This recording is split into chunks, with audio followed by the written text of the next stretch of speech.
The army said he was too small to fight, but in January 1945, a 19-year-old lieutenant from Texas climbed onto a burning tank destroyer that could explode any second and single-handedly held off 250 German soldiers and 6 tanks. For a full hour, he stood completely exposed, pouring machine gun fire into waves of advancing troops while bleeding from a reopened wound in temperatures so cold it froze the ground solid. This is the true story of Audie Murphy at Holtzwihr, how a 5'5" farm boy who couldn't even get the Marines to take him became the most decorated American combat soldier in World War II. By the end of tonight, you'll know exactly how he did it, why he fought so hard, and what it cost him long after the war was over. Before the story, if these help you sleep, like or subscribe would be cool. Also drop where you're listening from and the time. I check the comments and it's crazy seeing people from like Australia and Norway on the same video, so we're going back to January 1945 tonight. But first though, get comfortable. Seriously, take a second, adjust whatever needs adjusting. You're not going to want to move once we start. Your eyes open to January 1945, northeastern France. Immediately you notice that breathing hurts. The air is so cold it feels like inhaling glass shards, scraping your lungs raw with each breath. You're lying on the frozen ground, which hasn't been above freezing in weeks. No comfortable mattress beneath you. Just a thin wool blanket between you and the rock-solid earth that refuses to let you dig even an inch into it for protection. The smell hits you next. Gunpowder, unwashed bodies, the sharp tang of pine trees, and something else, the metallic scent of blood, never quite gone from this place. You can hear the distant rumble of artillery miles away, like constant thunder that never brings rain, only death. You're a soldier with Company B, 15th Infantry Regiment, 3rd Infantry Division, and you're following orders from a baby-faced teenager with the eyes of an old man. Except he's not actually a teenager, not in any way that matters. Lieutenant Audie Murphy might only be 19 years old chronologically, but war years count differently, and by January 1945, Murphy had lived through more war than most soldiers see in a lifetime.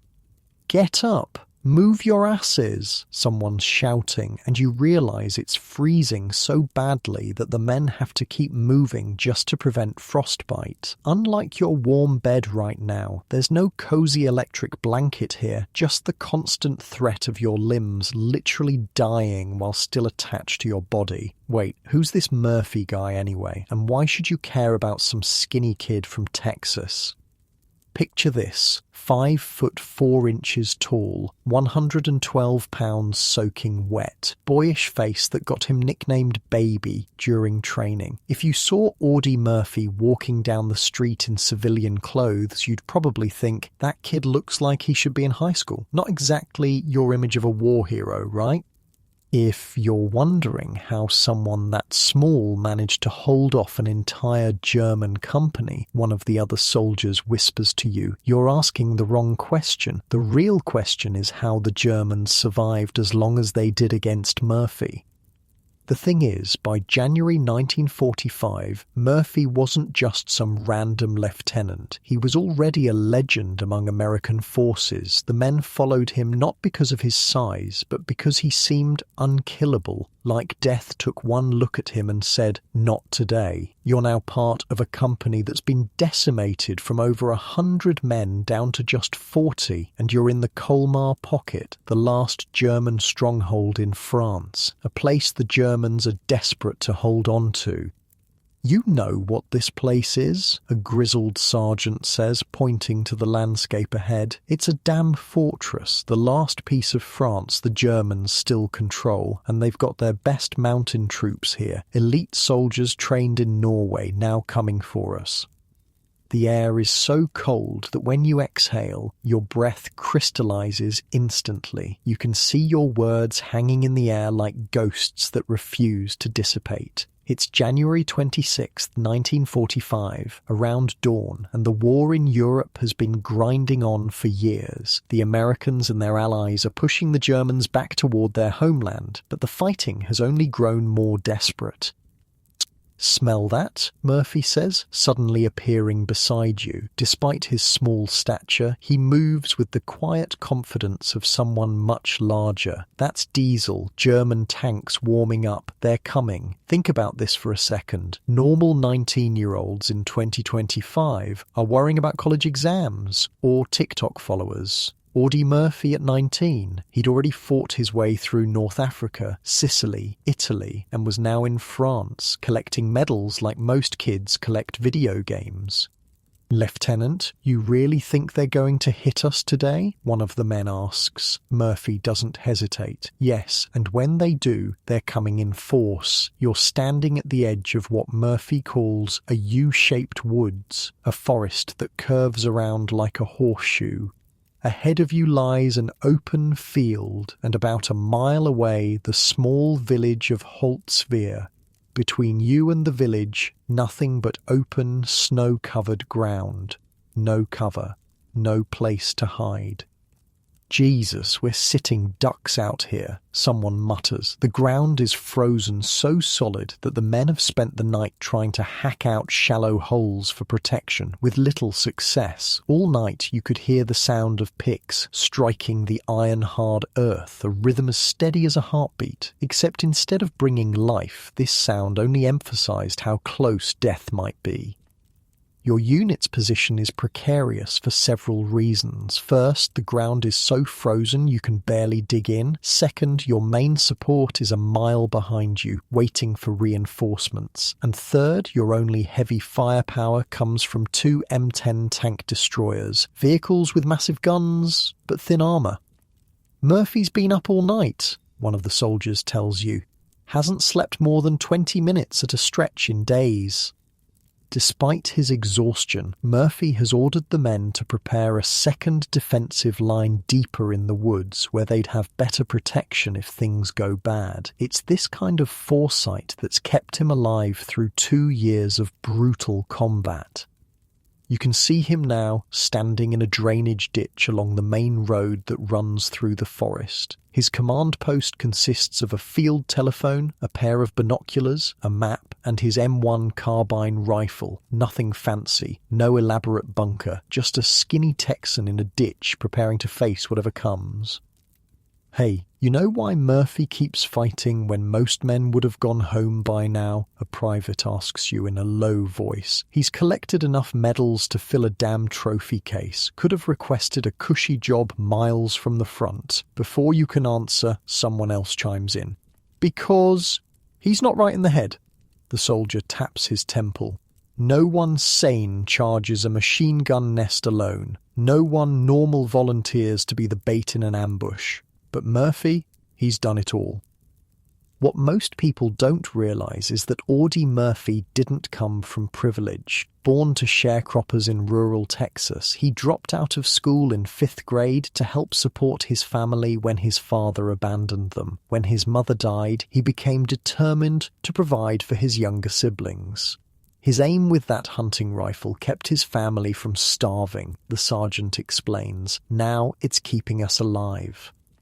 The morning drags on, quiet but tense, like the moment before a lightning strike, when the air feels charged with electricity. Everyone knows something is coming, but no one knows exactly when. You check your weapon for the 10th time. The cold makes your fingers clumsy, and you worry that when the moment comes, you might not be fast enough. Around midday, the men share what passes for a meal. Cold rations that do little to warm the body or satisfy hunger. No one talks much, conserving energy, waiting. At exactly 2 o'clock in the afternoon, the world erupts. "Incoming!" someone shouts, and the first German artillery shells scream in, exploding in the forest around you. The ground shakes violently, and the air fills with soil, snow, and splintered pine trees. "There they are," Murphy shouts, pointing toward the village. Through breaks in the artillery smoke you can see them. 6 massive German tank destroyers, their engines roaring as they emerge from the mist-covered village. But that's not all. Behind them, moving in perfect formation, at least 250 German infantry soldiers in white camouflage suits. From a distance, they look like ghosts gliding across the snow. "Holy shit," whispers someone nearby. "That's a lot of Germans."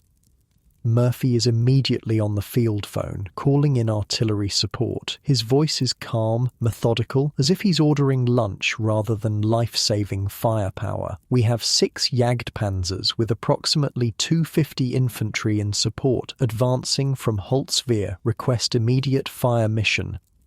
The 2 American M10 tank destroyers on the road open fire, their 90mm shells streaking toward the German armour. You watch as one shell strikes a German tank squarely on its front armour, only to ricochet off harmlessly. "They can't penetrate," someone shouts in dismay. The situation deteriorates rapidly. A German round scores a direct hit on the rear American tank destroyer, killing its commander and gunner instantly. The vehicle begins billowing smoke, the survivors abandoning it and running for the safety of the woods. The second M10, in a more exposed position ahead, tries valiantly to back up to safety, firing as it goes, but then disaster as it reverses. It slides off the icy road into the same drainage ditch where Murphy has his command post. It's stuck at an angle that makes its main gun useless. With no hope of extracting the vehicle, its crew abandons it too, leaving Company B with no armour support against the approaching German force.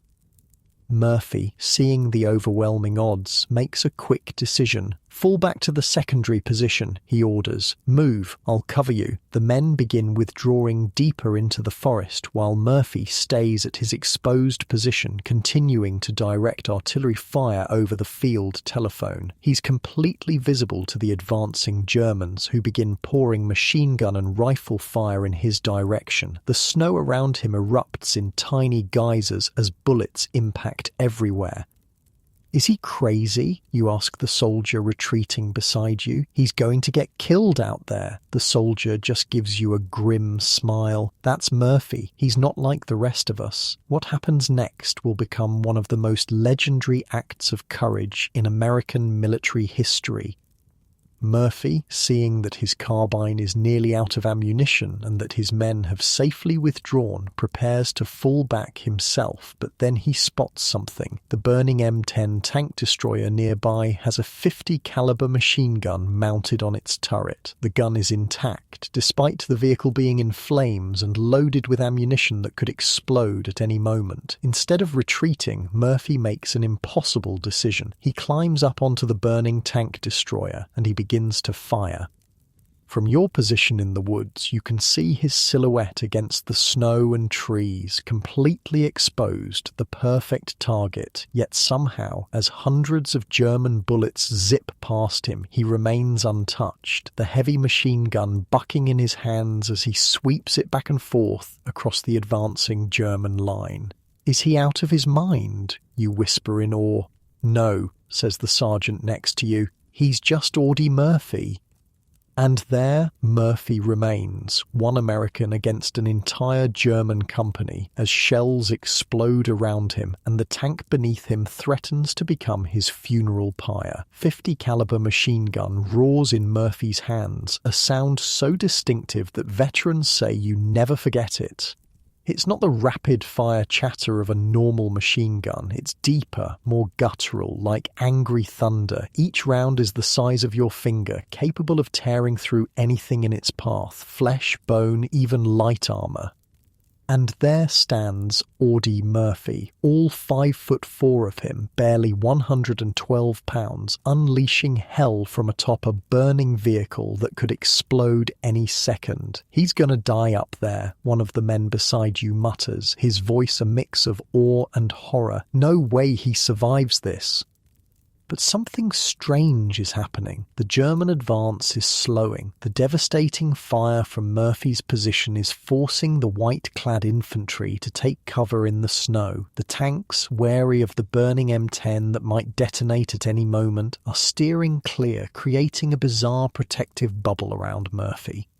From where you're watching in the tree line, you can see Murphy operating with machine-like efficiency. He fires in controlled bursts, sweeping the gun from side to side. When a group of Germans tries to outflank him on the left, he shifts his fire, cutting them down before they can get close. When another group tries on the right, he repeats the process, all while artillery shells, both German and American, explode around him. Sergeant Elmer Brawley, who's crouched nearby, shakes his head in disbelief. "I've seen a lot in this war," he says, voice barely audible over the gunfire, "but nothing like this." Murphy is still on the field telephone, somehow managing to direct artillery fire while simultaneously fighting off the German infantry. The smoke from the burning tank destroyer partially conceals him, creating a surreal image. A small figure half hidden in billowing black clouds, death raining down from his position. "How close are they?" asks the artillery officer on the other end of the line.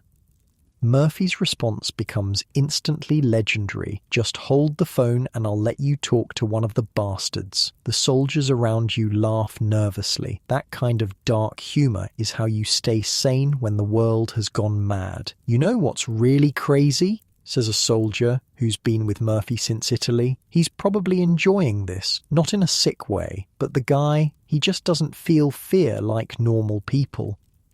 The battle rages on, minutes stretching into what seems like hours. From your position, you can see German bodies littering the snow-covered field, white uniforms now stained red. Still, they keep coming, determined to overrun the American position. 2 tank rounds slam directly into Murphy's M10, engulfing the entire vehicle in smoke. For a moment, everyone holds their breath, certain that no one could survive such a hit. Then, like some vengeful ghost, Murphy's silhouette reappears through the smoke, the 50 cal still hammering away. "Jesus Christ," someone whispers. "Is he even human?" The German infantry, realizing they can't advance through the open field, begin trying to work their way around, using whatever minimal cover they can find. A dozen of them manage to get within 10 yards of Murphy's position by crawling through a drainage ditch. You're thinking, this is it, they've got him now. Murphy spots them at the last possible moment. He swings the heavy machine gun around and opens fire at point-blank range. From where you're watching, it looks like a massacre. None of the Germans in that ditch survive. "Saw something like this in Sicily," an older soldier tells you. Murphy charged a machine gun nest all by himself, killed everyone inside, got a Bronze Star for it. Man's got more medals than most generals by now.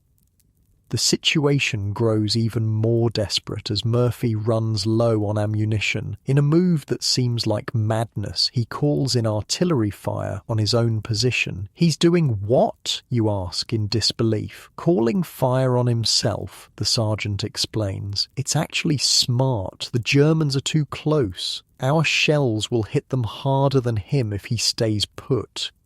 And so, American artillery begins landing all around Murphy's position, steel fragments mixing with German bullets as they ping off the burning tank destroyer. It's a desperate gamble, but somehow Murphy's luck holds. By this point, he's been drenched in blood from a leg wound that reopened during the fight. His uniform is soaked crimson, yet he continues firing, moving only to adjust his aim or duck the occasional incoming round. "One time in Italy," a soldier next to you says, almost conversationally, as if discussing the weather rather than watching a man fight off an army single-handedly, "Murphy got so sick with malaria they tried to evacuate him. Know what he did? Escaped from the field hospital and went back to the front, had to be physically dragged back for treatment." Another soldier nods. In Anzio, he destroyed a German tank by himself, not with a bazooka or anything, just grenades and his rifle. Who does that? Normal people don't do that. The battle has been raging for nearly an hour now, one man against hundreds, somehow holding them at bay. The snow-covered field is littered with German casualties, and the remaining forces seem increasingly hesitant to advance. They're faltering, someone says. Look at them. They're breaking.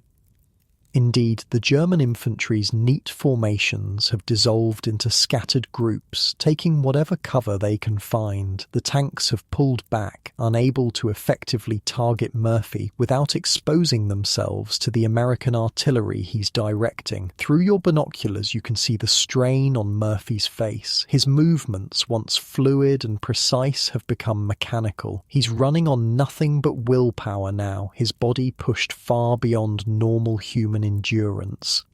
He can't keep this up, you mutter. He doesn't need to, the sergeant replies. He just needs to buy enough time for reinforcements to arrive. Even as you watch, Murphy fires his last rounds from the .50 caliber machine gun. For a moment, he remains atop the burning tank destroyer, surveying the battlefield like some ancient god of war. Then, finally, he climbs down, moving with obvious pain from his reopened wound.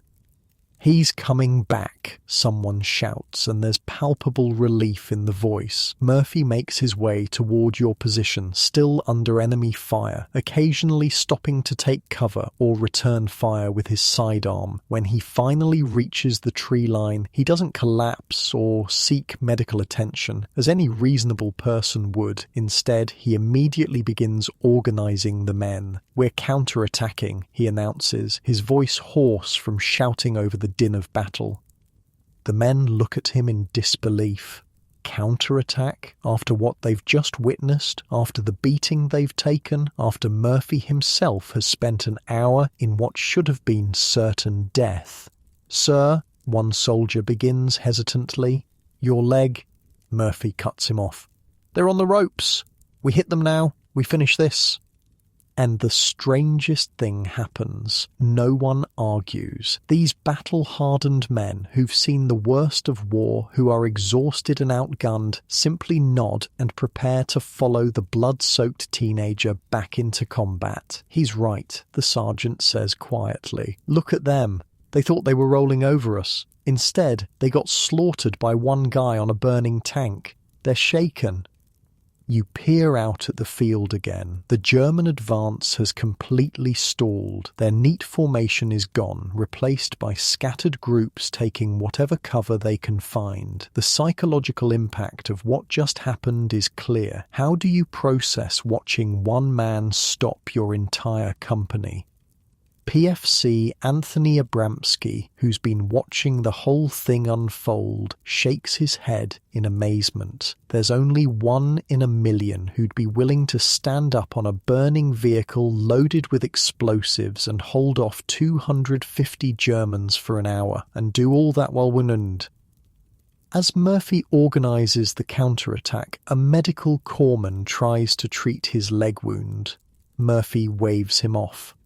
"Later," he says. "We finish this first." You're wondering how this is even possible. By all rights, Murphy should be dead, or at least incapacitated. Instead, he's preparing to lead a charge against the very force that just tried to kill him. It's beyond comprehension. If you're wondering how he's still standing, says a soldier who's fought alongside Murphy since North Africa, I stopped asking that question a long time ago. Some guys just don't break. The counterattack is swift and surprisingly effective. With Murphy leading from the front, Company B emerges from the woods in a coordinated assault. The German forces, already demoralized by their failure to advance against a single American, begin to fall back. What had been a desperate defensive action minutes before has transformed into an aggressive push that sends the Germans retreating toward Holtzwihr. "Stay tight, keep moving," Murphy shouts, his voice somehow carrying over the chaos of battle. Despite his wounds, despite having just fought for an hour straight, he moves with purpose, directing his men like pieces on a chessboard. You advance alongside the others, still not quite believing what you're witnessing. This isn't how battles usually go. Usually, when you're outnumbered and outgunned, you don't win. You certainly don't counterattack after barely surviving. But Murphy doesn't seem to understand the concept of impossible. As you move forward, you pass the burning tank destroyer where Murphy made his stand. It's riddled with bullet holes, the metal torn and punctured in countless places. How he wasn't hit is a mystery that defies explanation. The ground around it is littered with spent .50 caliber casings and, more disturbingly, German bodies. Dozens of them. He really did hold them all off, you murmur, the full impact of what you've witnessed finally sinking in. "Told you," says the soldier next to you. "He's not like the rest of us." The Germans continue to fall back, retreating to the village. What had begun as their offensive has become a rout. By the time you reach the original American position, the enemy forces have withdrawn entirely from the field. Only after the Germans are gone, only after the counterattack has succeeded, does Murphy finally allow his leg wound to be treated. He sits on an ammunition crate, his face pale from blood loss, as a medic works on his injury. "Sir," you say, approaching him tentatively, "that was... I've never seen anything like that." Murphy looks up, and for a moment his exhaustion shows through. "Just did what needed doing," he says simply, as if his actions were nothing remarkable, as if anyone would have climbed onto a burning tank destroyer to face hundreds of enemy troops alone. While the medic works, Murphy confers with his remaining officers, already planning the next phase of operations. There's no rest, no celebration of his incredible feat. For Audie Murphy, this is just another day in a war that has consumed years of his young life. "You know what's scary?" says a soldier who's been with Company B since Sicily. "This isn't even the craziest thing I've seen him do."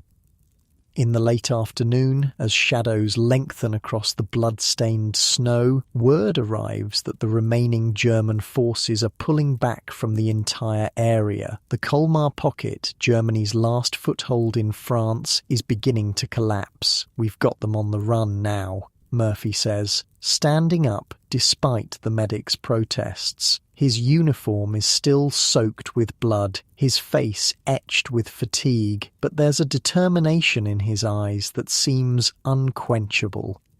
You're struck by the contrast. This small, boyish-looking officer who, under different circumstances, might be mistaken for someone's younger brother, has just performed one of the most extraordinary acts of courage in military history. "Should you be up, sir?" you ask, concerned by how pale he looks. Murphy gives a tight smile. Still got a job to finish. As evening approaches, the sounds of battle gradually fade. The artillery that has been a constant background noise throughout the day falls silent. For the first time in what seems like forever, there's a strange, almost disconcerting quiet. The men of Company B, what's left of them, gather around small fires as darkness falls. They speak in low voices, processing what they've witnessed. Despite their exhaustion, there's a new energy among them, the knowledge that they've survived what should have been a crushing defeat, thanks to one man's extraordinary courage. "Been in this war since North Africa," a sergeant says, warming his hands over a small flame. "Seen all kinds of brave, but what Lieutenant Murphy did today, that's something else entirely." As night settles over the battlefield, Murphy continues working, planning for the next day's operations, checking on his men, ensuring the wounded are cared for. Despite his own injury, despite having every reason to rest, he seems driven by something beyond normal human endurance.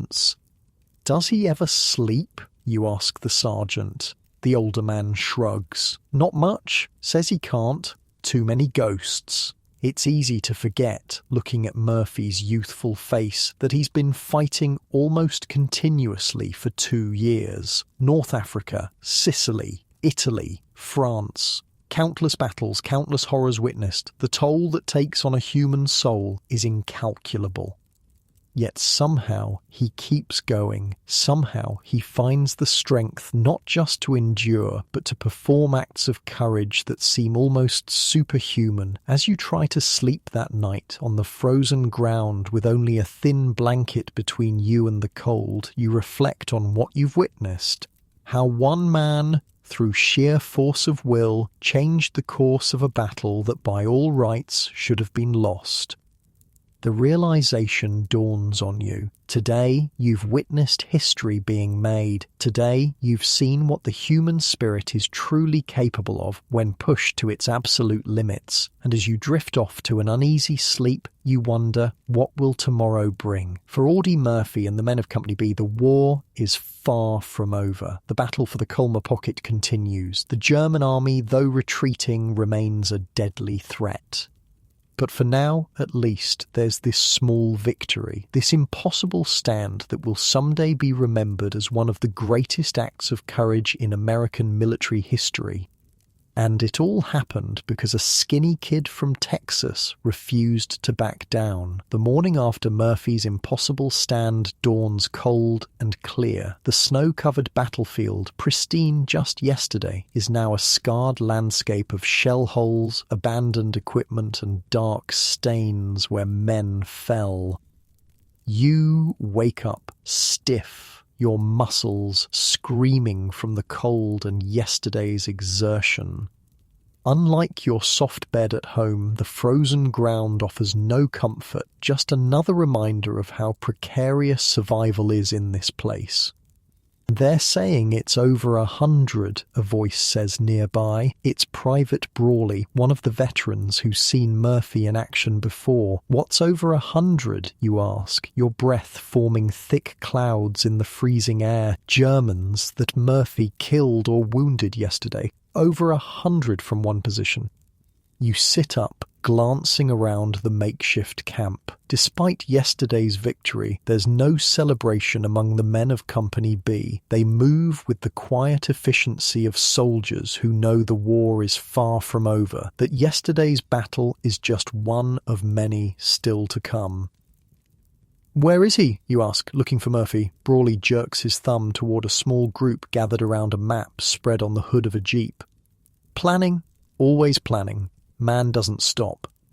Sure enough, there's Murphy, still pale from blood loss, his uniform now dried with crusted blood from yesterday's wound. But he's upright, pointing at locations on the map, conferring with the other officers as if he hadn't just performed one of the most extraordinary acts of the entire war. "You'd never know, would you?" Brawley says, following your gaze. Looking at him, that he's the most decorated soldier in the regiment. Hell, maybe in the whole damn army by now.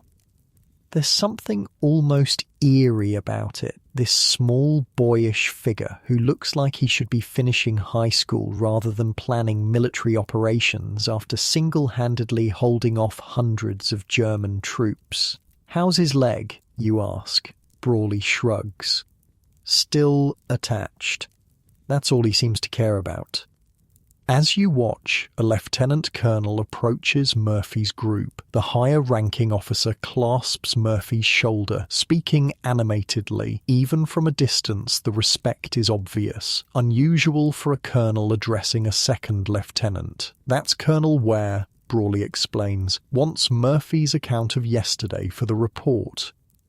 Murphy's detailed description of the battle, later included in official records, would be characteristically modest. No dramatic embellishments, just the facts as he saw them, as if climbing onto a burning tank destroyer to face hundreds of enemy troops was just another day at the office. "You know what he'll probably say?" Brawley continues, lighting a cigarette with trembling hands. "That we held the position, that artillery did most of the work, that he just happened to be there."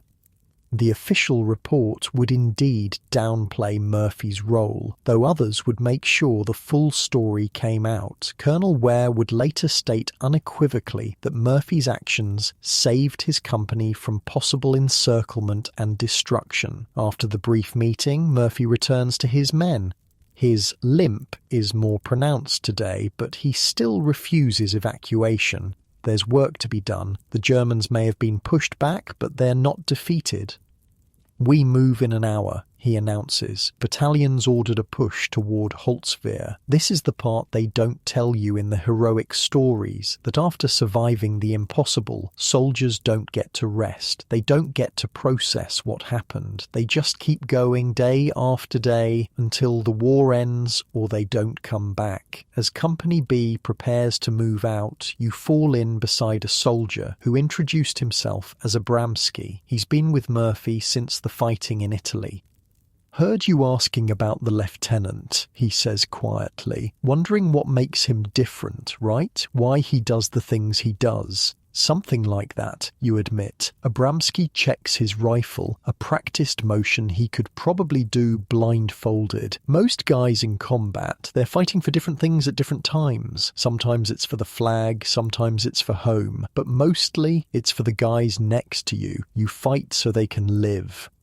He pauses, looking toward where Murphy is checking his map one last time. But Murphy, he fights like he's got nothing to lose, like death's already taken everything from him. So what's it gonna do now? Kill him? Big deal. You think about that as Company B moves out, advancing cautiously toward the village that tried to kill them yesterday, about what it means to fight like you've got nothing to lose, about how a 19-year-old kid came to see death as an old acquaintance rather than something to fear. The next few days blur together in memory, a sequence of patrols, small firefights, and tense advances. The Germans are retreating from the Colmar pocket, but they're leaving behind snipers, booby traps, and small units tasked with slowing the American advance. 3 days after Murphy's stand, Company B is part of a larger force that finally secures Holzwehr completely. As you move through the village, you're struck by how ordinary it looks. Small stone houses, a church spire, narrow streets. Hard to believe so much blood was shed over this unremarkable place. "Weird, isn't it?" says a sergeant walking beside you. "Fighting and dying for towns you can't even pronounce." In the village square, you spot Murphy conferring with several officers from other units. Word of what happened on the 26th has spread, and you notice how the other officers treat him with a kind of reverent respect usually reserved for generals, not second lieutenants. "They're already writing him up for the Medal of Honor," the sergeant says, following your gaze. Not that he gives a damn about medals. By January 28th, the areas east of the Ill River and north of the Colmar Canal are largely clear of German forces. The tide has turned decisively in the battle for the Colmar pocket, with Murphy's stand marking a critical moment in that shift. That evening, as Company B sets up defensive positions in Holzwehr, you find yourself on guard duty with Abramski again. It's bitterly cold, the temperature well below freezing. Your breath forms ice crystals on your collar. "So, what happens now?" you ask, stamping your feet to keep the circulation going. "For Murphy, I mean, after what he did." Abramski snorts. "Same thing that always happens. They'll write him up, give him another medal to add to his collection. Brass will make speeches about his courage, and Murphy will just keep fighting until the war ends or his luck runs out." You think it's just luck, you ask? Abramski considers this, his face ghostly in the moonlight reflecting off the snow. Skill keeps you alive in normal situations, but what Murphy did, standing on that burning tank facing hundreds of Germans, that's beyond skill. That's either luck or divine intervention, or something I don't have words for. He pauses, then adds, "Though if anyone's earned a bit of luck in this war, it's him." The conversation is interrupted by the approach of an officer, not Murphy, but one of the company's newer lieutenants. "Word just came down," he says. "Division's sending some brass tomorrow to interview the lieutenant about what happened." "Told you," Abramsky says, after the officer moves on. "The medal machine is already turning." The following morning, 2 officers from division headquarters arrive in a jeep. They spend several hours interviewing Murphy and witnesses to the action on January 26th. The process is formal, thorough. The Medal of Honor isn't awarded lightly, and every detail must be verified. You watch from a distance as Murphy sits with the officers, answering questions with his characteristic economy of words. No gestures, no animation, just factual responses delivered in his soft Texas drawl. "He hates this part," says a soldier named Wisniewski, who's been with Murphy since North Africa. "All the attention makes him uncomfortable." "Why?" you ask. Wisniewski shrugs, says he was just doing his job, says the real heroes are the ones who didn't come back.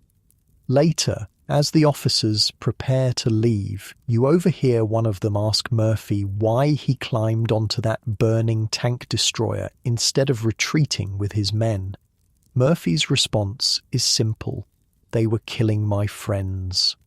4 words that encapsulate everything: his motivation, his mindset, his unflinching willingness to place himself between danger and those under his command. As January turns to February, the battle for the Colmar pocket continues. The Germans fight desperately to maintain their last foothold in France, but the combined American and French forces steadily push them back toward the Rhine.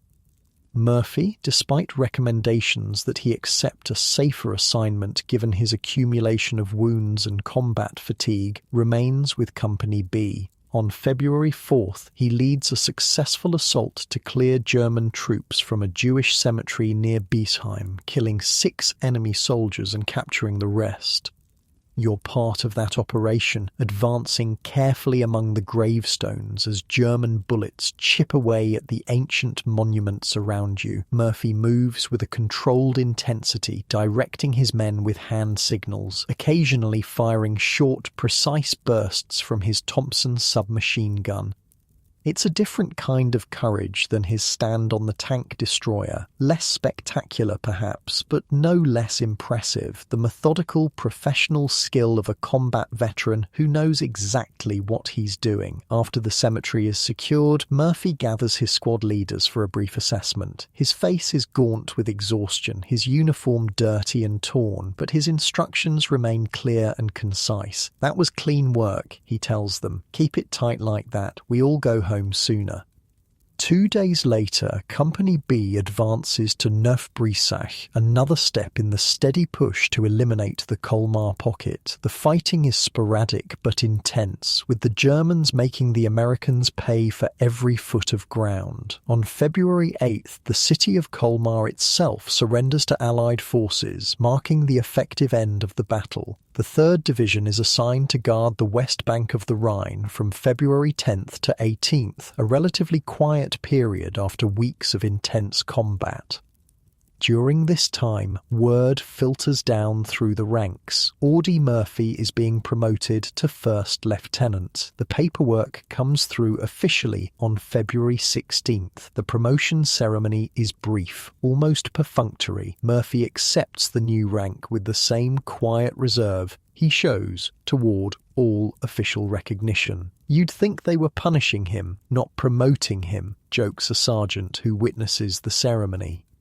More significant is the news that Murphy is being recommended not just for the Medal of Honor for his actions at Holzwehr, but also for the Legion of Merit for his entire period of service from January 1944 to February 1945. "That's how it is with Murphy," explains a veteran officer. "Most guys are lucky to get one major decoration in the entire war. He collects them like some people collect stamps." On March 5th, the division is stationed at Nancy when General O'Daniel holds a ceremony to award Murphy his previously earned Distinguished Service Cross and Silver Star. You're present for this event, watching as the small, unassuming lieutenant stands at attention while the general pins the medals to his chest. What strikes you most is Murphy's expression, not pride, not satisfaction, just a kind of distant acceptance, as if the medals are objects that belong to someone else, someone far removed from the reality of combat he inhabits. After the ceremony, Murphy is reassigned as the 15th Infantry Regiment Liaison Officer. It's technically a safer position, away from the front lines, though in the fluid combat of 1945, safety is a relative term. They're trying to keep him alive, Abramsky explains when news of the reassignment spreads. He's becoming too valuable as a symbol, can't risk losing America's most decorated soldier now. Murphy accepts the new assignment without complaint, though those who know him well suspect he'd rather remain with his company. The bond between combat leader and his men isn't easily severed, especially for someone like Murphy, who takes his responsibilities so personally. In his new role, Murphy continues to serve with distinction, though he's not directly involved in frontline combat. The war in Europe is entering its final phase, with Allied forces pushing deeper into Germany itself. As March turns to April, the news from all fronts is increasingly positive for the Allies. The German military, squeezed from east and west, is collapsing. Victory seems inevitable, though the fighting remains fierce in many sectors. Throughout this period, the story of Murphy's stand at Holzwehr continues to spread. What began as reports within the 3rd Division becomes known throughout the European theatre. Newspaper correspondents seek interviews, which Murphy reluctantly grants when ordered to do so. "Strangest thing," remarks a communications officer who witnesses one such interview. The reporters want this dramatic tale of heroism, and Murphy talks about it like he's describing yesterday's weather. Indeed, in all his accounts of January 26th, Murphy maintains an almost clinical detachment. No embellishments, no dramatic flourishes, just the facts as he experienced them. It will be others, his fellow soldiers, his commanders, later historians, who provide the context that transforms his actions from a simple battlefield report to an enduring tale of extraordinary courage. By late April 1945, as Allied forces link up on the Elbe and prepare for the final push into the heart of Germany, the official recommendation for Murphy to receive the Medal of Honor has worked its way through the military bureaucracy. On April 24th, official notification is sent to the press. Lieutenant Audie L. Murphy of Farmersville, Texas, has been awarded the Medal of Honor for gallantry in action on January 26, 1945, near Holzwehr, France. The announcement receives prominent coverage in American newspapers, though with the war in Europe nearing its conclusion and massive events unfolding daily, even Murphy's extraordinary heroism is just one story among many. For the men who witnessed what happened that day in January, however, no newspaper article could capture the reality of what they saw. One man standing exposed on a burning vehicle, holding off an entire company of German infantry and armour through sheer force of will. "Papers can print all the words they want," says Sergeant Brawley, who had a clear view of Murphy's position throughout the battle. "Won't matter, you had to be there to understand." On May 8, 1945, the war in Europe officially ends with Germany's unconditional surrender. For Murphy and the men of the 3rd Infantry Division, the news brings a complex mix of emotions. Relief, certainly, but also a strange sense of dislocation. After years of continuous combat, the sudden absence of danger creates its own kind of disorientation. "Now what?" asks a young replacement who joined the company after Holzwehr. "We just go home?"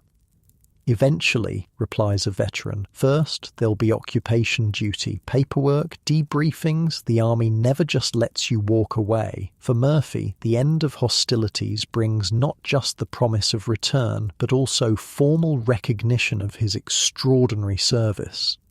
The Medal of Honor ceremony is scheduled for June 2nd near Salzburg, Austria.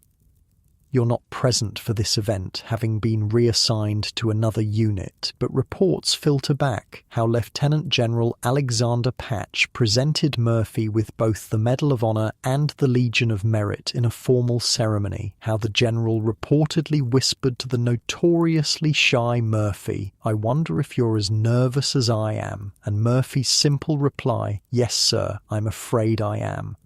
With that ceremony, Audie Leon Murphy became officially what many already considered him, America's most decorated combat soldier of World War II. A farm boy from Texas who dropped out of school in 5th grade had written his name indelibly in the nation's military history, but medals, however prestigious, tell only part of the story. They recognize actions, not consequences. They commemorate moments of courage, not the lifetime of aftermath that follows. For Audie Murphy and countless others, the end of the war wouldn't mean the end of its impact. The memories, the nightmares, the accumulated weight of combat experience would continue long after the guns fell silent. As Murphy himself would later say, "When we were fighting, the only thing we were fighting for was to keep our buddies alive. We were just trying to live from one day to the next." Audie Murphy returned to the United States in August 1945, just days before his 21st birthday. Think about that for a second. At an age when most young men today are finishing college or still figuring out what to do with their lives, Murphy had already lived through hell several times over. He'd fought across multiple countries, earned every combat decoration the army offered, and performed acts of heroism that seemed impossible. And now he had to figure out what to do with the rest of his life. Coming home was harder than going to war, a fellow veteran told me years later. In combat, at least you know who the enemy is. Back home, the enemy's inside your own head. When Murphy's transport ship docked in San Antonio, Texas, 250,000 people turned out to welcome him home. Imagine that, a crowd larger than many cities, all there to see a skinny kid from the poorest part of rural Texas. American flags waved, bands played, politicians made speeches, and Murphy stood there, awkward and uncomfortable in his dress uniform, all those medals gleaming in the Texas sun. "He looked like he wanted to be anywhere else," recalled one observer, "like he'd rather face another German company than all those cheering people." The America that Audie Murphy returned to was a nation in celebration mode. World War II was over. The boys were coming home. The greatest threat the modern world had ever faced had been defeated. There was an almost manic energy to the post-war years, a collective exhale after years of fear and sacrifice. But for combat veterans like Murphy, the transition was jarring. How do you go from the life and death intensity of the battlefield to the mundane concerns of civilian life? How do you explain what you've seen, what you've done, to people who can never truly understand? It's like trying to describe a colour to someone who's been blind since birth, Murphy would say years later. There just aren't words for it.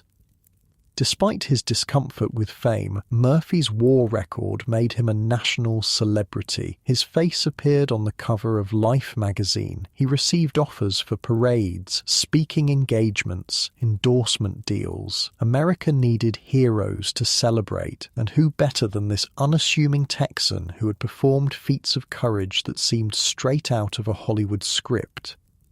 Speaking of Hollywood, that's where Murphy's unlikely post-war journey took him next. Actor James Cagney saw that Life magazine cover and contacted Murphy, believing the young veteran's remarkable story and photogenic face could translate to movie success. Cagney invited Murphy to live in his guest house while he learned the basics of acting, but the transition from war hero to actor wasn't easy. Murphy had no training, no experience, and initially not much interest in becoming a movie star. First day on a film set, a crew member from one of Murphy's early movies told me. He looked around at all the lights and cameras and people scurrying about and just said, "What the hell am I doing here?" Those early years in Hollywood were tough. Murphy struggled with insomnia, nightmares, and what we now recognize as severe post-traumatic stress disorder. This was long before PTSD was widely understood or treated. Back then, they called it battle fatigue or shell shock, and the prevailing wisdom was that real men just sucked it up and moved on. But the war wouldn't let Murphy go so easily. He began sleeping with a loaded pistol under his pillow, a habit he would maintain for the rest of his life. He suffered from terrible nightmares that would wake him screaming, reliving the worst moments of combat. One night, recalled a friend from that period, I was staying at his place and I heard this ungodly sound from his bedroom, found him pressed into a corner, eyes wide open but not seeing anything in the room. He was back in France, back in Italy. Took almost an hour to bring him back to California. Murphy's early movie roles were small and forgettable. Studio executives weren't sure what to do with him. He was undeniably handsome in a boyish way, but he wasn't a trained actor. His Texas drawl didn't fit the standard Hollywood leading man template. And there was something in his eyes, a distant, haunted quality, that the camera picked up and that audiences responded to, even if they didn't understand why. He never had to act the 1,000-yard stare, said a director who worked with him. That was just Audie. That was what the war left him with. Gradually, though, Murphy began finding his footing in Hollywood. His breakthrough came with 1949's Bad Boy, where he played a troubled youth who turns his life around with the help of a compassionate mentor. The irony wasn't lost on Murphy. A real-life troubled youth playing a fictional one, minus the happy ending and wise mentor. The success of Bad Boy led to a contract with Universal Pictures where Murphy would make most of his films. Over the next 2 decades, he appeared in more than 40 movies, primarily westerns and war films. He wasn't going to win any Academy Awards, but he developed into a competent, reliable actor with a strong screen presence. People came to see him because of who he was, a Universal executive explained. The most decorated soldier in American history, playing cowboys and soldiers on screen. It was a perfect match. But while Murphy's Hollywood career was slowly taking off, his personal demons continued to haunt him. The nightmares grew worse. He developed a hair-trigger temper that could flare without warning. He struggled with gambling problems, blowing through much of his movie earnings at racetracks and casinos. Some guys came back from the war and could just compartmentalize it, explained a fellow WW2 veteran who knew Murphy. Put it in a box and shut the lid. Murphy couldn't do that. The box was always open for him. In a particularly dark period, Murphy became addicted to sleeping pills. The only way he could get any rest was to drug himself into unconsciousness, but the pills brought their own problems. Dependency, side effects, the hazy disconnection from reality that made functioning day to day a challenge. I watched him once on a film set, recalled a crew member. He'd been up all night with the nightmares, then took pills to function during the day. He was shooting a scene where he had to ride a horse, and he was so out of it he nearly fell off. Director called, "Cut." And Murphy just sat there on the horse, staring at nothing, like he'd forgotten where he was or what he was doing. Yet despite these struggles, Murphy refused to give up. In 1949, he joined the Texas National Guard, maintaining his connection to military service. He was eventually commissioned as a captain and later promoted to major. The military made sense to him, explained a fellow officer. Civilian life was chaotic, unpredictable. In the military, there were rules, structure, a clear chain of command. He needed that. In 1951, Murphy married actress Wanda Hendricks. The marriage lasted just a year, with Hendricks later stating that Murphy's nightmares and psychological problems made a normal relationship impossible. She said she'd wake up with his hands around her throat. A friend of Hendricks confided, "He'd be fighting Germans in his sleep, and she happened to be there. How do you build a marriage on that foundation?" Murphy remarried in 1951, this time to airline stewardess Pamela Archer. This union proved more durable, lasting until Murphy's death and producing 2 sons. Pamela seemed better equipped to handle Murphy's demons, or perhaps Murphy himself had begun to develop better coping mechanisms. She understood that part of him would always be in France, in Italy, explained a family friend, that there were places in his mind no one else could go, and she made peace with that. Throughout the 1950s, Murphy's film career continued steadily, if not spectacularly. He made a string of westerns: The Duel at Silver Creek, Gunsmoke, Ride Clear of Diablo, Drums Across the River, reliable moneymakers that played well in Middle America. Murphy typically portrayed the quiet, reluctant hero forced by circumstances to demonstrate his exceptional skill with a gun, typecasting that wasn't far from his real-life story. But the most significant film of Murphy's career was still to come. In 1955, Universal decided to adapt Murphy's war memoir To Hell and Back for the big screen, and in an unprecedented move, they cast Murphy himself to play Audie Murphy. Can you imagine the psychological weirdness of that? A film historian asked me years later. Reenacting your own traumatic wartime experiences for a movie? It's either therapeutic or torturous, maybe both. During the filming, Murphy insisted on downplaying some of his most heroic actions, feeling the real events would seem too unbelievable to movie audiences. The irony is that we had to make the real Audie Murphy slightly less heroic than the actual Audie Murphy, the director explained. Truth really is stranger than fiction sometimes. The film was released in 1955 and became Universal's highest-grossing movie until Jaws 2 decades later. Audiences flocked to see the real-life hero play himself, reenacting events that seemed too extraordinary to be true.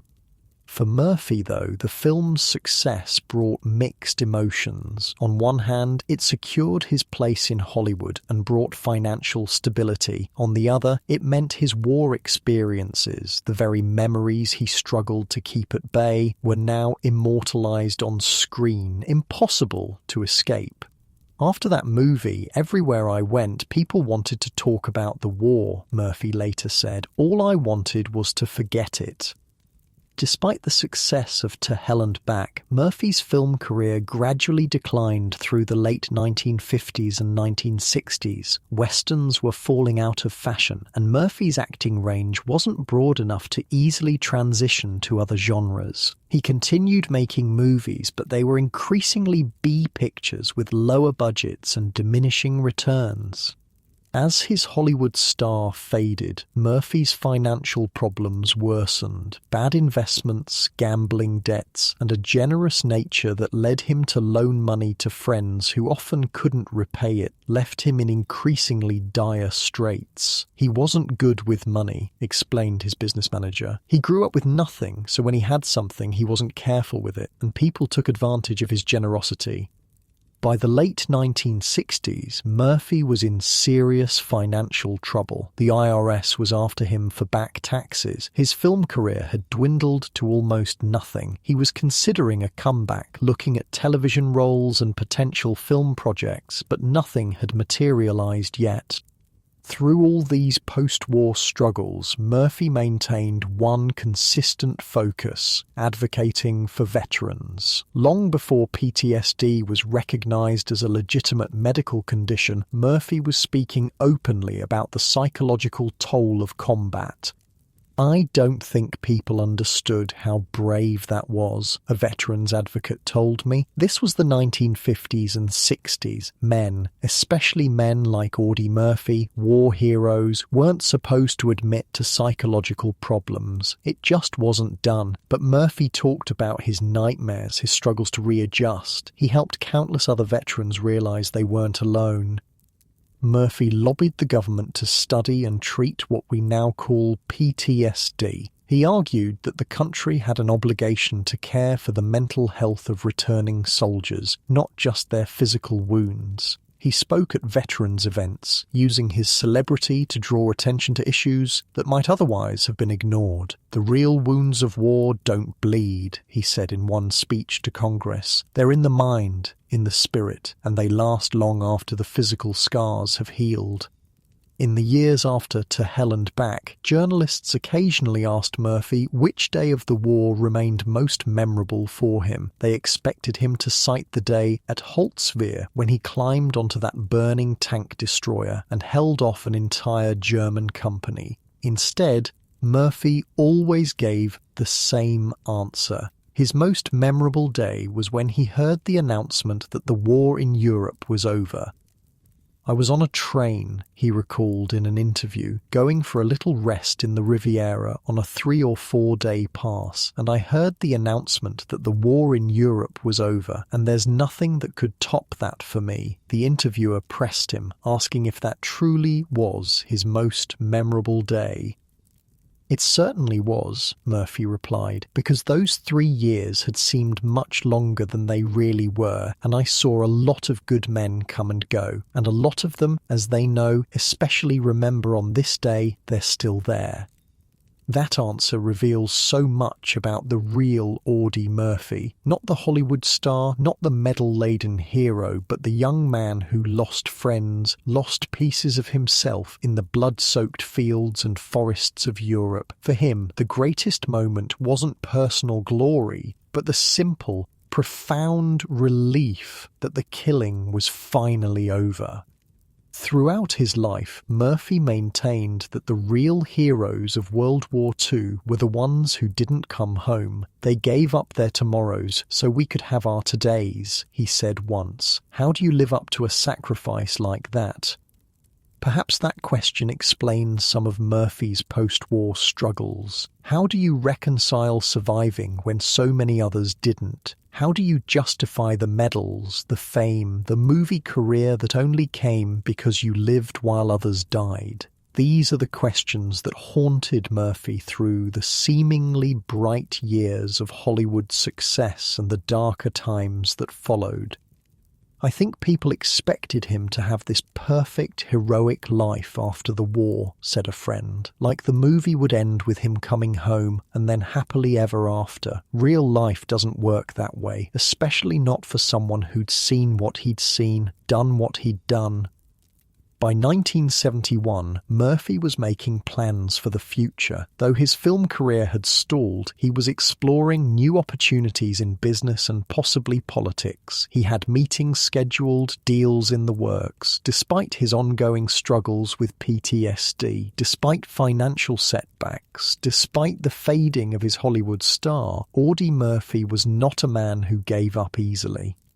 "He told me he was finally starting to sleep better," recalled a close friend. "The nightmares weren't gone, but they weren't every night anymore." He said for the first time in years he was starting to think about the future instead of just trying to get through each day.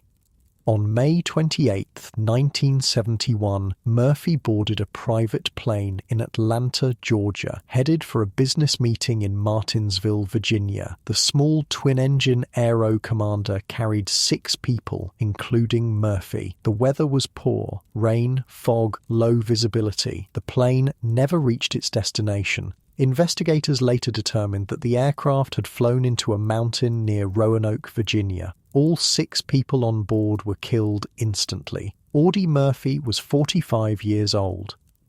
The nation that had celebrated his wartime heroism now mourned his untimely death. Murphy was buried with full military honours at Arlington National Cemetery, his grave becoming one of the cemetery's most visited sites, second only to President Kennedy's. In a final gesture that spoke volumes about his character, Murphy had earlier requested that his headstone be plain, without the gold lettering normally reserved for Medal of Honor recipients. He wanted to be remembered as just another soldier, not set apart from his comrades. "It's funny," said a fellow veteran who attended the funeral. "Most guys would give anything to have that gold lettering. Murphy had earned it more than anyone, but he didn't want it. That was Audie. He never thought he deserved more recognition than the guys who didn't make it home." And so ended the life of Audie Leon Murphy, farm boy, soldier, actor, advocate. His journey from the poverty of rural Texas to the battlefields of Europe to the silver screen of Hollywood reads like fiction. But it was all too real, both the moments of extraordinary heroism and the years of painful struggle that followed. "People remember the medals," said a military historian. "They remember him standing on that burning tank destroyer, firing at the Germans, and they should remember that, but they should also remember the price he paid afterward, the real cost of heroism." The story of Audie Murphy standing alone on that burning tank destroyer has become American legend. But legends have a way of oversimplifying complex realities. The whole truth is always messier, more nuanced than the polished stories we pass down. So let's take a step back and look at the bigger picture of what was happening in that frozen corner of France in January 1945. The Colmar Pocket wasn't just any battlefield, it was a critical moment in the Allied push to end the war. Picture an area about 850 square miles nestled in the Vosges Mountains of northeastern France. The Germans had been holding this territory since November 1944, and it was a thorn in the Allied side, a dangerous bulge in their lines that threatened to rupture if reinforced. "That pocket was like a loaded gun pointed at our flank," explained military historian Colonel David Glantz when I interviewed him for this story. "As long as the Germans held it, our advance into Germany was at risk. Taking it wasn't optional. It was absolutely necessary for the Allied strategy to work." The winter of 1944-1945 was brutally cold, one of the worst in European memory. Snow measured in feet, not inches. Temperatures routinely dropped well below freezing. The ground was frozen so solid that digging foxholes required picks and sometimes explosives. Exposure could kill as surely as enemy bullets. "You've got to understand the physical conditions," a veteran of the campaign told me, his eyes distant with memory. "Your feet would freeze inside your boots, your hands would stick to metal, your rifle would be so cold it would burn your skin if you touched it without gloves. And you still had to fight." For the German forces, the Colmar Pocket represented their last significant foothold in France. They weren't about to give it up easily. Hitler himself had ordered that it be held at all costs, seeing it as both strategically valuable and symbolically important. Losing it would mean accepting that Germany itself was next. The German units defending the pocket included the experienced 2nd Mountain Division, elite troops specially trained for winter warfare in Norway. These weren't second-string soldiers, but some of the best the Wehrmacht still had available in the war's later stages. "Those mountain troops were tough," said Bill Weinberg, who fought alongside Murphy. "They knew how to move in snow, how to survive in extreme cold, and they were dug in, waiting for us." The American forces tasked with eliminating the Colmar pocket included the 3rd Infantry Division, nicknamed the Rock of the Marne for its steadfast performance in World War I. By January 1945, the division had already fought its way through North Africa, Sicily, Italy, and southern France. These were battle-hardened troops, but they were also exhausted from years of combat. By that point in the war, everyone was running on fumes, explained a military psychologist who specialized in combat stress. The men had been fighting almost continuously. They'd seen friends die. They'd killed. They'd been cold, hungry, scared. The human mind and body can only take so much of that before something breaks. It's within this context, the strategic importance of the battle, the brutal winter conditions, the quality of the opposing forces, the accumulated combat fatigue, that Murphy's stand at Holtzwihr needs to be understood. His actions weren't performed in a vacuum, but were part of a larger, desperate struggle.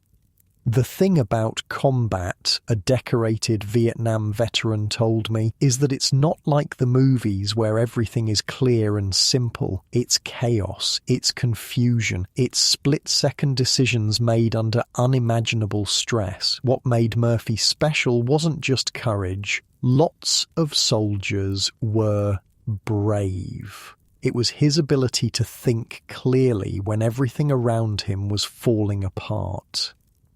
So what really happened on that tank destroyer? The official record tells us the basics. Murphy climbed aboard the burning vehicle, used its .50 caliber machine gun to hold off the advancing Germans for about an hour, killed or wounded dozens of enemy soldiers, directed artillery fire, and then led a counterattack despite being wounded himself. But the human experience of those moments, what it felt like to be there, what went through Murphy's mind, the sensory reality of that hour, that's harder to capture. I've talked to guys who were there, who saw it happen, said a writer who interviewed several witnesses for a book on Murphy. They all describe it the same way, like watching someone perform the impossible. One minute they think he's dead for sure, the next he's still firing. German bullets are hitting all around him, artillery is exploding everywhere, and somehow he just keeps going. Murphy himself rarely discussed the details of that day. When pressed in interviews, he would downplay his actions, emphasizing instead the role of artillery support or the bravery of his men. This wasn't false modesty, but a characteristic reluctance to center himself in the narrative. He told me once, recalled a close friend, that standing on that tank wasn't brave. It was just anger. He was so furious at seeing his men killed that he stopped caring whether he lived or died. That insight, that what appeared as extraordinary courage might have been a momentary surrender to rage and fatalism, adds a complex human dimension to the heroic narrative. It suggests that even the most celebrated acts of bravery can come from complicated, messy emotions rather than noble intentions alone. Combat is weird that way, explained a psychologist who works with veterans. The line between courage and recklessness, between heroism and a death wish, it's thinner than people realize. Some of the most decorated soldiers performed actions that, in any other context, might be seen as signs of a mental health crisis. What's undeniable, regardless of Murphy's internal state, is the impact his actions had on the battle's outcome. By holding off the German advance single-handedly, he gave his company time to regroup and ultimately counterattack. His stand quite literally changed the course of the fight for Holtzwihr and contributed significantly to breaking the German hold on the Colmar pocket. If Murphy hadn't done what he did, Colonel Ware stated bluntly in his after-action report, Company B would have been surrounded and destroyed. The German breakthrough would have threatened our entire position in that sector. But every medal has two sides, the same qualities that made Murphy an extraordinary combat soldier: his willingness to take risks, his seeming disregard for his own safety, his ability to function under extreme stress made civilian life challenging for him after the war. The military trains you to be hypervigilant, to see threats everywhere, explained Dr. Rachel Williams, who specializes in treating combat veterans. That's adaptive in a war zone. It keeps you alive. But when you come home, that same vigilance becomes maladaptive. You can't turn it off. Every backfiring car is a gunshot. Every stranger is a potential enemy. Your body stays in fight or flight mode, burning you out physically and emotionally. For Murphy and many veterans like him, the adjustment to civilian life after combat was extraordinarily difficult. The contrast between the life or death intensity of battle and the mundane concerns of everyday life created a kind of cognitive dissonance that was hard to reconcile.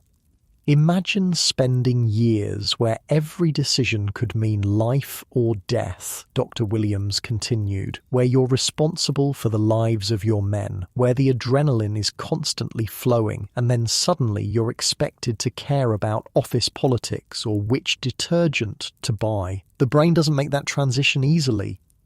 Murphy's post-war struggles with what we now recognize as PTSD weren't unique. Thousands of World War II veterans experienced similar symptoms: nightmares, flashbacks, hypervigilance, emotional numbing, explosive anger. But in the 1940s and 50s, there was little understanding of these psychological wounds and even less sympathy. You came home, you shut up about what you saw, and you got on with life, explained a WW2 veteran who later became a psychologist. That was the expectation. There wasn't language for what we were experiencing, let alone treatment. So guys drank, or they worked themselves to exhaustion, or they just suffered in silence. What made Murphy unusual wasn't his symptoms, but his willingness to talk about them, at least to some degree. In a 1961 interview, he acknowledged his nightmares, his need to sleep with a gun under his pillow, his struggles with his temper. At a time when such admissions were seen as signs of weakness, this candor was remarkable. He gave permission to other veterans to acknowledge their own struggles, said a Veterans Affairs counsellor. If Audie Murphy, the most decorated soldier, this larger-than-life hero, could admit to having problems readjusting, then maybe it wasn't shameful for ordinary vets to feel the same way. Murphy's advocacy for veterans went beyond just speaking about his own experiences. He lobbied for increased government attention to the psychological needs of returning soldiers. He visited VA hospitals. He spoke out against what he saw as the quick forgetting of veterans' sacrifices once the parades were over. The real tragedy, he once said, isn't dying in war, it's surviving it and being forgotten. That sentiment resonated deeply with many veterans who felt abandoned by the country they had fought to defend. Murphy became, in many ways, their champion, using his celebrity to draw attention to issues that might otherwise have been ignored. People listened to Audie Murphy, explained a veterans advocate. When he spoke, politicians paid attention. When he said veterans needed better care, it carried weight. Not many soldiers had that kind of platform. Murphy's willingness to leverage his fame for veterans' causes showed a different kind of courage than his battlefield heroics, the courage to be vulnerable, to admit weakness, to stand up for others who couldn't stand up for themselves. What a lot of people don't get, said a Vietnam veteran who met Murphy in the late 1960s, is that speaking out about mental health stuff back then was almost taboo, especially for a man's man like Murphy. He risked his reputation every time he talked about his nightmares or his struggle to adjust. That took guts. Murphy's legacy, then, isn't just about what he did on that burning tank destroyer in January 1945. It's also about his post-war advocacy, his honesty about the psychological costs of combat, and his use of his platform to help other veterans. He could have just enjoyed his fame, noted a military historian, made his movies, cashed his checks, lived the Hollywood life. Nobody would have blamed him, but that wasn't who he was. He felt a responsibility to the men who didn't come home to make sure their sacrifice wasn't forgotten. That sense of responsibility, of owing something to fallen comrades, is a common theme among combat veterans. The phenomenon even has a name: survivor's guilt. Those who live when others die often feel a crushing weight of obligation, a need to justify their survival by making their lives meaningful.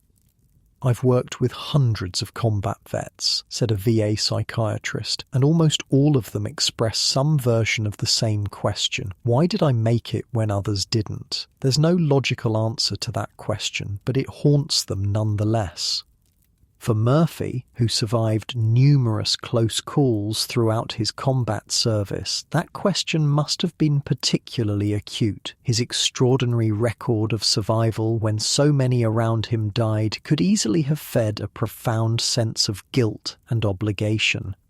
"You can see it in his interviews," observed a biographer who studied Murphy extensively. "Whenever he's asked about his medals or his heroics, he immediately pivots to talking about the men who died. He can't accept praise without redirecting it to others."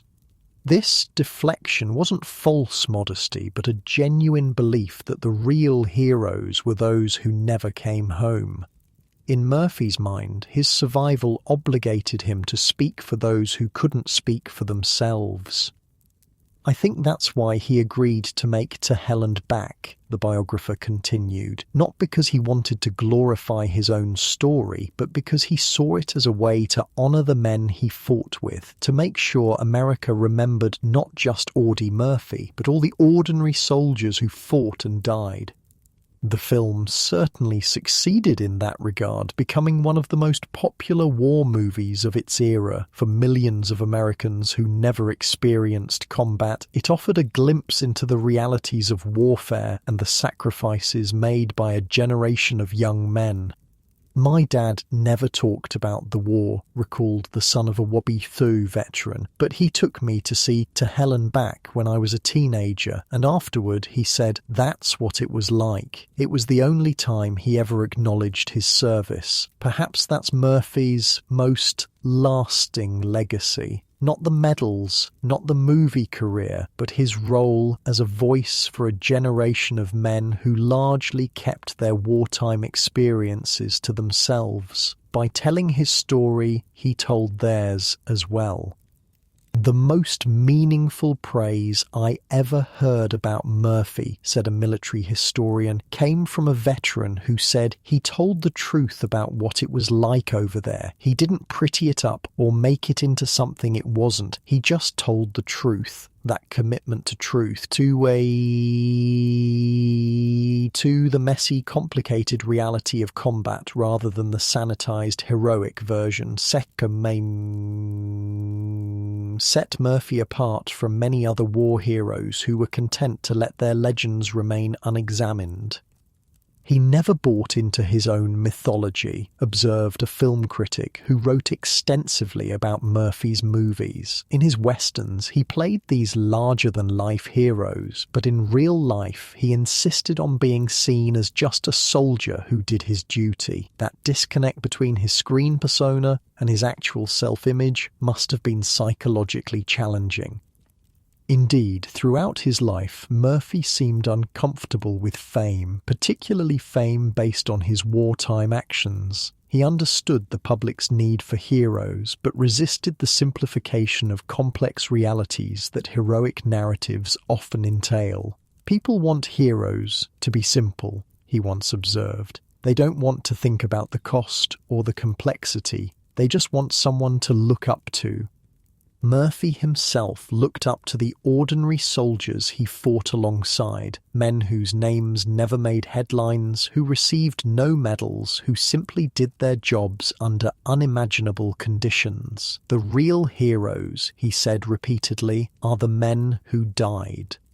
That perspective, elevating the fallen above the decorated, informed his request for a simple headstone at Arlington without the gold lettering typically reserved for Medal of Honor recipients. In death, as in life, he didn't want to be set apart from his comrades. "That's the thing about Murphy that always gets me," said a veteran visiting his grave. "The guy had every right to stand out, to claim special recognition. No one would have begrudged him that, but he kept insisting he was just one of many, that what he did wasn't special." Of course, what Murphy did was special, extraordinarily so. His actions at Holtzwihr and throughout his combat service demonstrated a level of courage and commitment that few could match. The medals he earned weren't empty symbols, but recognition of genuine heroism. "The paradox of Murphy," reflected a military ethicist, "is that his modesty about his achievements only makes them more impressive. If he'd bragged about his medals or leveraged his heroism for personal gain, we might think less of him. But his insistence that he was just doing his duty, just trying to protect his men, that makes his actions all the more remarkable." In the decades since Murphy's death, our understanding of combat psychology has evolved significantly. We now recognize PTSD as a legitimate medical condition rather than a character weakness. We understand the profound neurological and physiological effects of prolonged exposure to danger. We have better treatment protocols and more supportive attitudes towards psychological struggles. "If Murphy were fighting today," observed a military psychiatrist, "he'd likely receive intervention for his PTSD much earlier. He wouldn't have had to struggle alone for years. We're better at recognizing the invisible wounds of war now." But even with these advances, the fundamental human experience of combat remains similar across generations. The fear, the camaraderie, the loss, the moral complexity, these elements transcend time and technology. "I've worked with veterans from World War II, Korea, Vietnam, Iraq, Afghanistan," said a VA counsellor. "The weapons change, the terrain changes, the politics change, but the human heart in conflict with itself, that's constant." Murphy's story resonates across generations precisely because it touches on these universal aspects of the combat experience. His extraordinary heroism at Holtzwihr stands as an example of what humans are capable of in extreme circumstances. His post-war struggles remind us of the costs of such heroism. What do we really know about moments of extraordinary courage? Not the sanitized Hollywood versions, but the raw human experience of them. What goes through a person's mind when they make a decision that seems, from the outside, unimaginably brave? "I've interviewed hundreds of combat veterans," a military psychologist told me, speaking slowly, choosing her words with care. "And what fascinates me is how many Medal of Honor recipients describe their actions in almost mundane terms. They rarely use words like bravery or courage. Instead, they talk about necessity, about having no choice."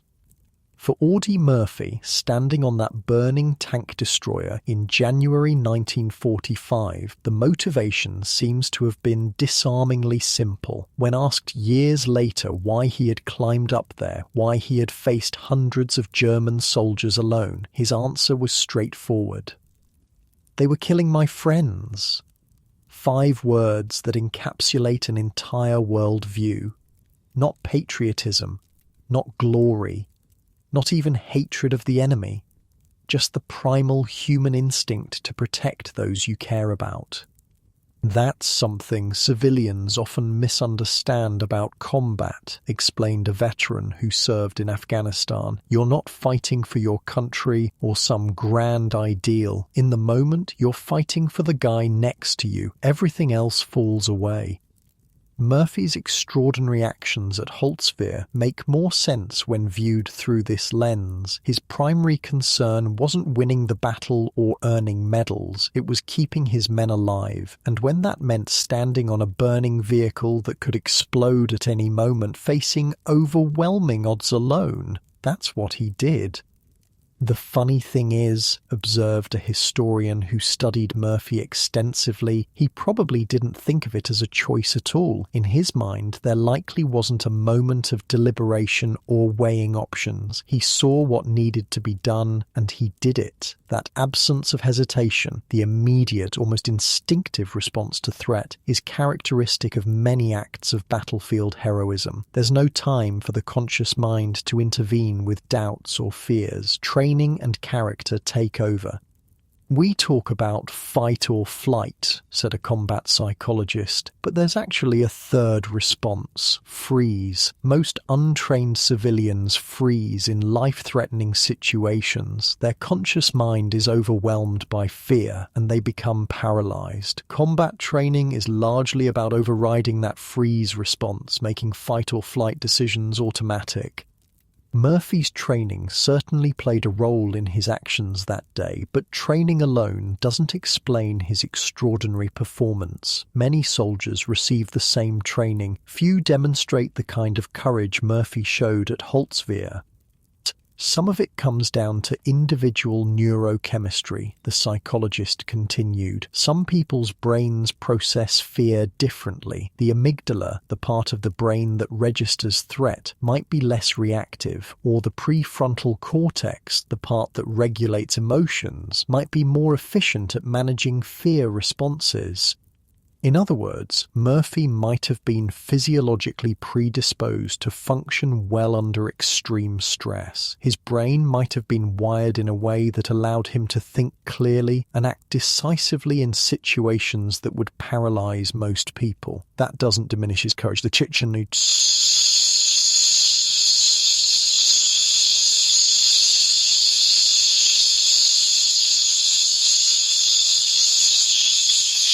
emphasized. It just helps us understand it. Nature and nurture both play roles in creating someone capable of what Murphy did.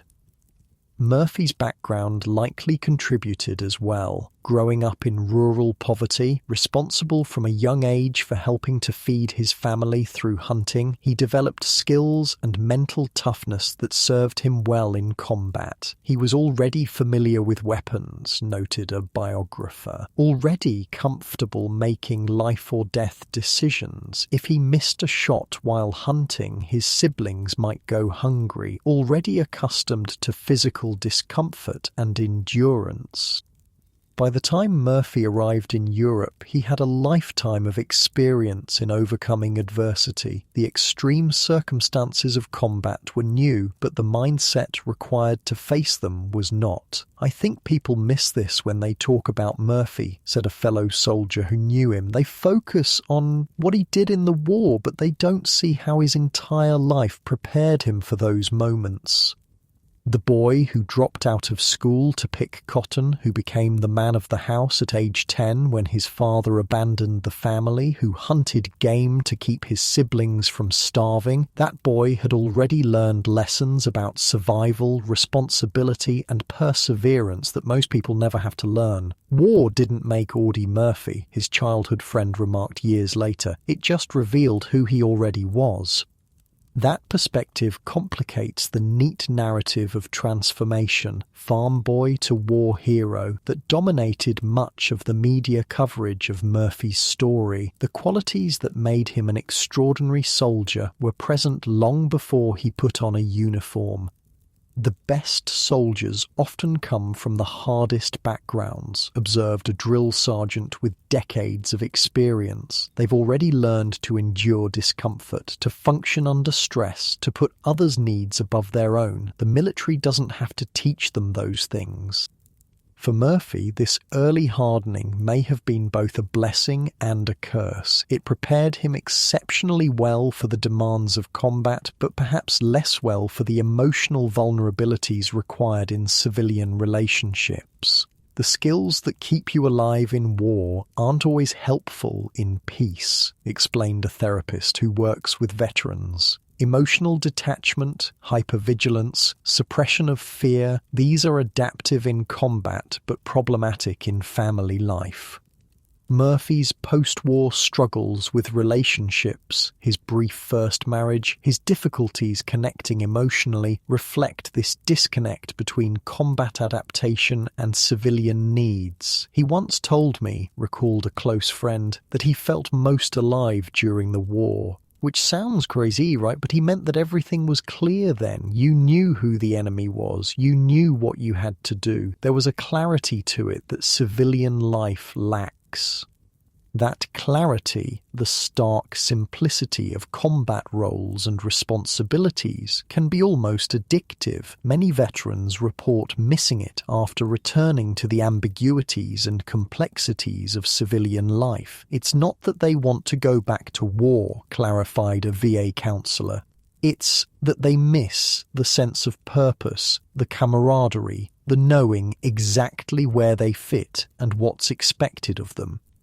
For Murphy, the transition from the structured, hierarchical world of the military to the chaotic, often superficial environment of Hollywood must have been particularly jarring. Nothing in his background, neither his hardscrabble Texas childhood nor his combat experience in Europe, prepared him for the social politics and performative aspects of the entertainment industry.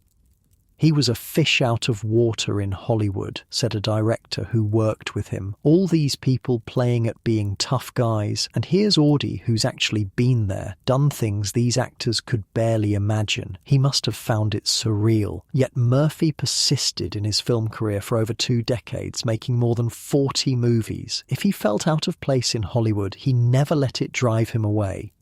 There was a stubbornness to him, observed a co-star. Once he committed to something, he saw it through, whether it was holding off a German company or learning to act. Giving up just wasn't in his vocabulary. That persistence extended to his advocacy work as well.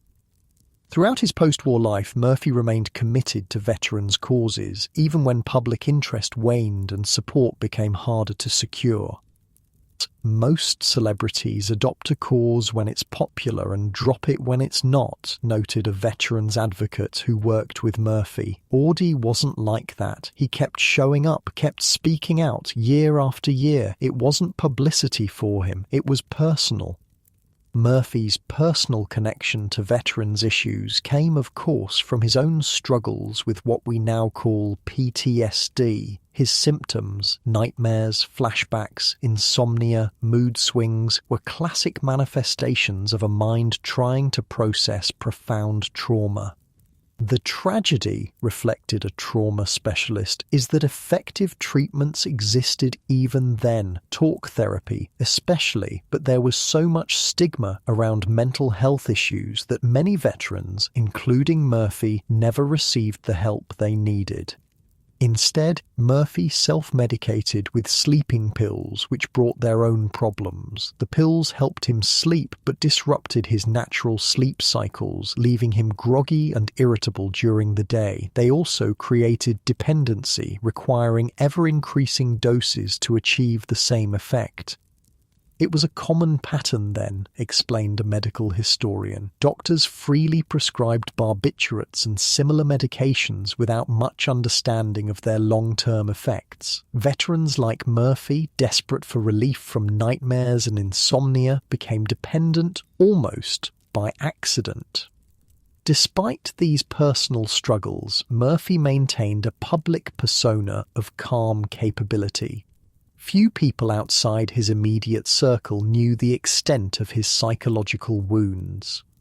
He compartmentalized, said a friend who knew him well. The Audie who appeared in public, who made movies, who attended events, that was one person. The Audie who woke up screaming from nightmares, who couldn't sleep without pills, who sometimes flew into unexpected rages. That was another person entirely, and he worked very hard to keep those two separated. That separation between public image and private reality took an enormous psychological toll. Maintaining a facade of normalcy while battling serious internal demons requires constant vigilance and energy. "It's exhausting," confirmed a psychiatrist who treats high-profile patients with mental health issues. "Imagine having to monitor yourself constantly, to always be on guard against revealing your vulnerabilities. It's like having two full-time jobs, the one people see and the one inside your own head." For Murphy, this double life continued until his death in 1971. The plane crash that killed him at age 45 was ruled an accident, the result of pilot error in bad weather. There was no suggestion of suicide or intentional recklessness. "He was making plans," insisted a business associate who spoke with Murphy days before the crash. "He had meetings scheduled, projects in development. He was looking forward, not backward." Yet it's hard not to wonder how much longer Murphy could have maintained his exhausting balancing act between public hero and private sufferer, the toll of decades of untreated PTSD, of nightmares and insomnia, of emotional detachment and periodic rages. It's a burden few could bear indefinitely. "The miracle isn't that he struggled," observed a psychologist who studies combat trauma. "The miracle is that he functioned as well as he did for as long as he did. That speaks to extraordinary resilience, not just on the battlefield, but throughout his life." That resilience, the ability to endure and adapt despite overwhelming adversity, may be Murphy's most remarkable quality. More than his medals, more than his movies, more than even his famous stand at Holtzwihr, his persistence in the face of both external and internal enemies marks him as extraordinary. "Most people break under far less pressure than Murphy experienced," noted a trauma specialist. "The fact that he not only survived but accomplished what he did, military heroism, Hollywood career, veterans advocacy, with all that psychological weight on him, is almost beyond comprehension." In the years since Murphy's death, our understanding of combat trauma has evolved significantly. PTSD was officially recognized as a diagnosis in 1980. Treatment protocols have improved. The stigma around mental health issues, while still present, has diminished. "If Murphy were a returning veteran today," said a VA psychiatrist, "he'd have access to resources that simply didn't exist in the 1940s. Cognitive processing therapy, EMDR, medication specifically designed for PTSD symptoms. These might have made an enormous difference in his post-war life." But even with these advances, the fundamental challenge remains. How do we help those who have experienced the extremes of human experience reintegrate into ordinary life? How do we bridge the gap between the intensity of combat and the mundane rhythms of civilian existence? "That's the question we're still trying to answer," admitted a counsellor who works with recent combat veterans. "How do you come back from seeing the things Murphy saw, doing the things Murphy did? How do you find meaning in everyday life after that kind of experience?" For Murphy himself, the answer seemed to lie partly in his advocacy work, in using his platform to help other veterans, to ensure their sacrifices were recognized and their needs addressed. If he couldn't fully heal his own wounds, he could at least try to prevent others from suffering as he did. "That's a common pattern among trauma survivors," observed a therapist. "They transform their own pain into purpose by helping others. It doesn't erase the trauma, but it gives it meaning, makes it serve some greater good." In that sense, Murphy's post-war life was as heroic in its way as his famous stand at Holtzwihr. Both required extraordinary courage and commitment. Both involved facing overwhelming odds with limited resources. Both were fundamentally about protecting others. "The real measure of Audie Murphy," suggested a military historian, "isn't just what he did on that tank destroyer in January 1945. It's the totality of his life, the obstacles he overcame, the demons he battled, the causes he championed. Taken together, they reveal a man of uncommon strength and complexity." That complexity is often lost in the simplified heroic narrative that dominates public memory of Murphy. The black and white newsreel footage, the staged photographs in military uniform, the Hollywood versions of his exploits, these create an image of uncomplicated heroism that bears little resemblance to the real man. "The Murphy I knew," said a friend, "wasn't some larger-than-life figure. He was a guy who laughed at bad jokes, who loved good whiskey, who could recite surprising amounts of poetry from memory. He was human, deeply, messily human, in ways that never made it into the official story." It's that humanity, the vulnerability behind the valor, that makes Murphy's story truly meaningful. If he had been the flawless hero of propaganda, his courage would be admirable, but ultimately irrelevant to ordinary lives. It's his struggles, his flaws, his very human responses to inhuman circumstances that make his story resonate across generations. "Heroes aren't people who never feel fear," a combat veteran explained to me once. "They're people who feel it and act anyway. They're not fearless, they're just committed to something beyond their own safety." By that definition, Murphy's heroism wasn't limited to his actions in combat. His entire life, from the impoverished Texas childhood to the glamour of Hollywood to his advocacy for veterans, demonstrated a commitment to values beyond himself. Whether supporting his family as a boy, protecting his men as a soldier, or speaking for veterans as a celebrity, Murphy consistently put others' needs above his own comfort and safety. "That's the thread that ties it all together," observed a biographer who studied Murphy extensively. "From beginning to end, his life was about shouldering responsibility, often at great personal cost. That sense of responsibility to family, to comrades, to country, defined Murphy in ways that transcended his famous battle exploits. It shaped his decisions, his priorities, his very identity. He couldn't turn it off," said a close friend. "Even when it was destroying him physically and mentally, he couldn't stop feeling responsible for everyone around him. It was like he was still on that tank destroyer, still trying to hold back forces that would hurt people he cared about." In the decades since Murphy's death, his legacy has evolved beyond the simple heroic narrative of his wartime exploits. Modern biographers and historians have explored the complexities of his character, the challenges of his post-war life, the lasting impact of his advocacy work. "What emerges," said a cultural historian, "is a more nuanced understanding of heroism itself, not as some superhuman quality, but as ordinary people responding to extraordinary circumstances with whatever resources they have available."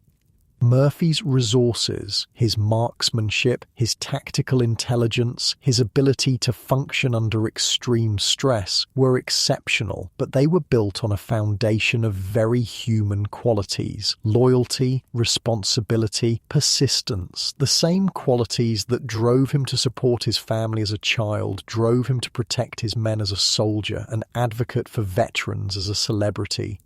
"That's why his story endures," the historian continued, "not because he was somehow different from the rest of us, but because he represents the potential within ordinary people to rise to extraordinary occasions." As you drift towards sleep in your comfortable bed, so different from the frozen ground of Holtzwihr where Murphy fought, consider this: heroism isn't about fearlessness. It's about finding, within your very human fears and limitations, the capacity to act for something beyond yourself. Murphy did that in ways large and small throughout his life. Perhaps that's his most important legacy. Not the medals or the movies, but the example of what's possible even in the most desperate circumstances. The reminder that ordinary people, faced with extraordinary challenges, can find within themselves the courage to stand and fight, not for glory or recognition, but for those they care about. And as you feel the softness of your pillow, the warmth of your blankets, remember too the price that Murphy and countless others paid for standing their ground when everything around them said to run. Remember that the heroic moments we celebrate often come at a cost that continues long after the battle ends.